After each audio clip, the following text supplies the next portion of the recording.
Люди не всегда знают, что один необъективный отзыв на маркетплейсе может стереть с карточки недели труда. Привет, я Таня в декрете, у меня магазин с органайзерами на Озон. На маркетплейсе ты не просто продаешь, ты постоянно воюешь с алгоритмом. Ты поднимаешь карточку с 300 места на 15, дышишь осторожно, отвечаешь на вопросы, следишь за сроками.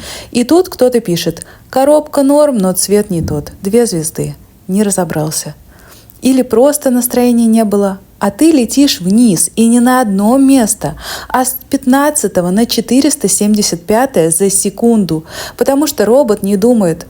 Он считает, и ты снова начинаешь сначала. Заново завоевываешь доверие. Поэтому, если вы купили и вам правда подошло, оставьте отзыв. Один, маленький, но честный. Это не просто слова. Это как сказать: «Я вижу, я поддерживаю, ты молодец».